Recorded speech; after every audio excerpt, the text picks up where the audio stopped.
Factors को ध्यान में रखकर ही बीजेपी आलाकमान की ओर से जाहिर सी बात है कि फैसला लिया जाएगा और उसमें ध्यान रखा जाएगा कि ग्राउंड लेवल से किस तरह की रिपोर्ट जा रही है। पवन, धन्यवाद इस वक्त पूरी जानकारी देने के लिए। हमारी नजर भी लगातार बैठकों पर बनी हुई है और इंतजार प्रधानमंत्री का हो रहा है कि वो कब गुजरात से दिल्ली लौटेंगे और आगे इस पर प्रक्रिया आगे बढ़ेगी। और आज केंद्रीय मंत्री अजय भट्ट ने बीएल संतोष से, जो कि संगठन महामंत्री हैं, उनसे मुलाकात की।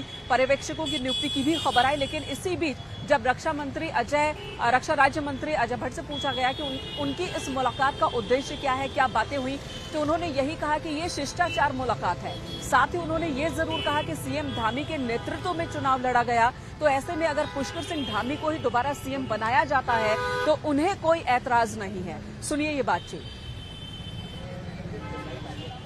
हमारे साथ बातचीत करने के लिए हैं केंद्रीय मंत्री अजय भट्ट। सर, प्रचंड जीत तो मिली, लेकिन कहीं ना कहीं उसमें थोड़ी सी खुशी कम हो गई। आपके मुख्यमंत्री जो थे वो चुनाव हार गए। अब इसको लेकर लगातार कयास लगने लगे कि अगला मुख्यमंत्री कौन। आपकी मुलाकात भी संगठन महामंत्री बीएल संतोष जी से हुई है, क्या कुछ चर्चा उसके दौरान हुई? देखिए, कष्ट हमको भी है। माननीय मुख्यमंत्री जी जिनके नेतृत्व में हमने चुनाव लड़ा, कहीं न कहीं कोई गलतफहमी हुई होगी वहाँ की जनता में कि वो चुनाव जीतने से रह गए हैं। हमको कष्ट है, परंतु चुनाव में जीत हार लगी रहती है। बड़े बड़े नेता हार जाते हैं, फिर पुनः वो नेता तो नेता हैं। तो धामी जी हमारे नेता हैं, आगे आएंगे।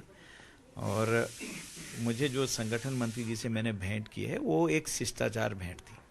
उस भेंट में कोई ऐसी बात नहीं थी। खुद प्रदेश अध्यक्ष रहे हैं, तो ऐसे में आपसे भी कई बारी जब संगठन बैठेगा तो आपसे भी राय लेगा। तो आपकी राय में क्या पुष्कर धामी को एक और मौका मिलना चाहिए या नया कोई चेहरा आएगा? मैंने तो बयान ही दिया था, सबसे पहले मैंने बयान दिया था। पुष्कर जी हमारे नेता हैं, नेता रहेंगे।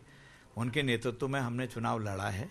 अगर दोबारा उनको मौका मिलता है पार्टी की तरफ से तो किसी को कोई एतराज नहीं होगा। धन्यवाद हमसे बात करने के लिए। कैंपस विभिन्न के साथ पवन गौड़, नवप्रगट टीम। दिल्ली में बैठकों का दौर जारी है तो देहरादून